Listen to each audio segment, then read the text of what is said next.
कार्यपत्रिका 78। तिथि 27 जनवरी 2021। विषय है हिंदी। कक्षा है 9वीं और पाठ है रीढ़ की हड्डी। विद्यार्थी के नाम में आप अपना नाम लिखेंगे, वह कक्षा अध्यापक का नाम में आप अपने अध्यापक का नाम लिखेंगे। गोपाल प्रसाद कहते हैं, ये बात दूसरी है बाबूराम स्वरूप। मैंने आपसे पहले भी कहा था, लड़की का खूबसूरत होना निहायत ही ज़रूरी है। कैसे भी हो, चाहे पाउडर वगैरह लगाए, चाहे वैसे ही। बात यह है कि हम आप मान भी जाएं, मगर घर की औरत तो राज़ी नहीं होती। आपके लड़की तो ठीक है। गोपाल प्रसाद रामस्वरूप जी से कहते हैं कि लड़की का सुंदर होना अत्यधिक आवश्यक है, चाहे फिर वो कैसे भी हो, चाहे मेकअप करके हो, चाहे वो प्राकृतिक तौर से सुंदर हो। वह कहते हैं कि हम दो तो मान भी जाएं, कि मैं और आप तो मान भी जाएं, किंतु घर की औरत यानी कि उनकी पत्नी नहीं मानेंगी। रामस्वरूप जी कहते हैं, जी हाँ, वह तो अभी आप देख ही लीजिएगा। गोपाल प्रसाद कहते हैं उसके बाद, देखना क्या है, जब आपसे इतनी बातचीत हो चुकी है तब तो यह रस्म ही समझिए। रामस्वरूप जी हंसते हुए, हाँ हाँ हाँ, यह तो आपका मेरे ऊपर भारी एहसान है। हाँ हाँ हाँ। गोपाल प्रसाद, और जायजा तो मिला ही गया होगा। जायजा जन्म पत्री, जन्म कुंडली को कहते हैं। जैसे कि वो कहते हैं जन्म कुंडलियाँ तो मिल ही गई होंगी, तो जायजा उसे ही कहा जाता है, और जायजा तो मिल ही गया होगा।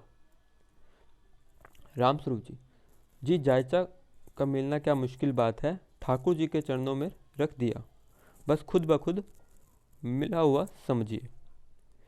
जायजा का मतलब मैं आपको बता चुका हूँ, जन्म पत्र को कहते हैं, जन्म कुंडली को। और ठाकुर जी का मतलब है भगवान जी, यानी कि कृष्ण जी को ठाकुर जी भी कहते हैं।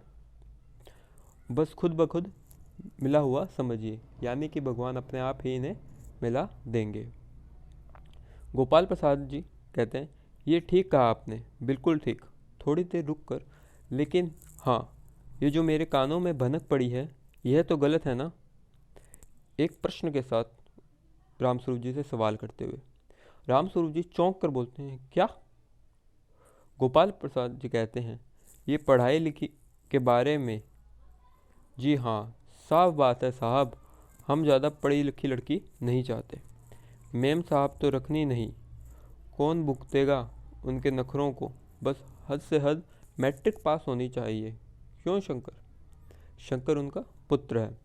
शंकर गोपाल प्रसाद का पुत्र है। मैट्रिक पास यानी कि 10वीं पास को मैट्रिक पास कहते हैं। शंकर कहता है, जी हाँ, कोई नौकरी तो करानी नहीं। अपने पिता की हामी हाँ भरते हुए शंकर यही कहता है, जी हाँ, कोई नौकरी तो करानी नहीं। रामस्वरूप जी कहते हैं, नौकरी का तो कोई सवाल ही नहीं उठता। गोपाल प्रसाद जी, और क्या साहब, देखिए कुछ लोग मुझे से कहते हैं कि जब आपने अपने लड़के को बीए, एमए तक पढ़ाया, तब उनकी बहुएं भी ग्रेजुएट लीजिए। भला पूछिए इन अकल के ठेकेदारों से कि क्या लड़कों की पढ़ाई और लड़की की पढ़ाई एक बात है? अरे मर्दों का काम तो ही पढ़ना और काबिल होना। अगर औरत भी वही करने लगे, अंग्रेजी अखबार पढ़ने लगी और पॉलिटिक्स वगैरह पर बहस करने लगी, तब तो हो चुकी गृहस्थी। जनाब, मोर के पंख होते हैं मोरनी के नहीं, शेर के बाल होते हैं शेरनी के नहीं। गोपाल प्रसाद इस वाक्य में कहते हैं कि जब उन्होंने अपने पुत्रों को बीए, एमए उच्च शिक्षा प्राप्त करवाई, यानी कि हायर ग्रेजुएशन तक पढ़ाया, तो उन्हें अपनी बहुएं भी पढ़ी लिखी यानी कि हायर ग्रेजुएट लेनी चाहिए थी। हायर ग्रेजुएट यानी कि मतलब एमए, बीए तक मास्टर्स करने वालों को। तो वह कहते हैं, व्यंग करते हुए कहते हैं, भला पूछे इन अकल के ठेकेदारों से कि क्या लड़कों की पढ़ाई और लड़की की पढ़ाई एक बात है? यहाँ पे वो अपने आप को ऊपर दिखाते हुए, औरतों से मर्दों को ऊपर दिखाते हुए यह बात कहते हैं, अरे मर्दों का काम तो है ही पढ़ना और काबिल होना। अगर औरत भी वही करने लगी, अंग्रेजी अखबार पढ़ने लगी और पॉलिटिक्स वगैरह पर बहस करने लगी, तो हो चुकी गृहस्थी। गोपाल प्रसाद के हिसाब से औरतों को काम सिर्फ घर में काम करना, घर में ही रहना और घर के पति के हाँ में हाँ मिलाना। उस पर वे व्यंग करते हुए एक कहते हैं, मोर के पंख होते हैं मोरनी के नहीं, शेर के बाल होते हैं शेरनी के नहीं। जैसा कि आप सब जानते हो कि मोर के बहुत सारे पंख होते हैं बहुत सुंदर से, पर मोरनी के पंख नहीं होते हैं। अगर मैं आपको दिखाना चाहूँ कि ये तो मोर के बहुत विशाल पंख होते हैं, जबकि मोर के कंपैरिजन में कोई विशाल पंख नहीं होते। उसी प्रकार शेर के बाल होते हैं शेरनी के नहीं होते। आपने देखा होगा उन तस्वीरों में रामस्वरूप जी, जी हाँ, और मर्द के दाढ़ी होती है और औरत के नहीं, हा हा हा। शंकर भी हंसता है मगर गोपाल प्रसाद गंभीर हो जाता है। रामस्वरूप जी भी इस वाक्य में गोपाल प्रसाद का हाँ में हाँ मिलाते हुए कहते हैं, जी हाँ, और मर्दों के दाढ़ी होती है और औरत के नहीं। शंकर भी हंसता है मगर गोपाल प्रसाद गंभीर हो जाते हैं। गोपाल प्रसाद, हाँ हाँ, वह भी सही है। कहने का मतलब है यह है कि कुछ बातें दुनिया में ऐसी हैं जो सिर्फ मर्दों के लिए है और ऊंची तालीम भी ऐसी चीज़ों में से एक है।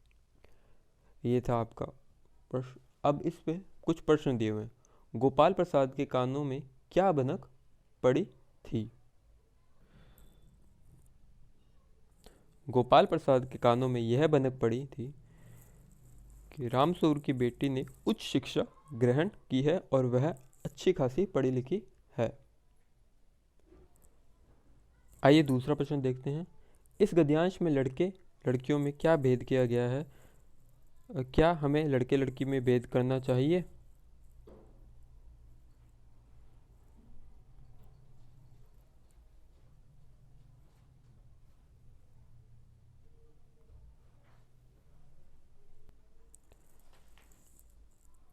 इस गद्यांश में लड़के लड़की की काबिलियत और शिक्षा में फ़र्क किया गया है। गोपाल प्रसाद का यह मानना है कि लड़की ज़्यादा पढ़ी लिखी नहीं होनी चाहिए, नहीं और गृहस्थी कैसे चलाएगी। उनके हिसाब से पढ़ना लिखना और काबिल बनना लड़कों का काम है, लड़कियों का नहीं, जो कि एक गलत सोच है।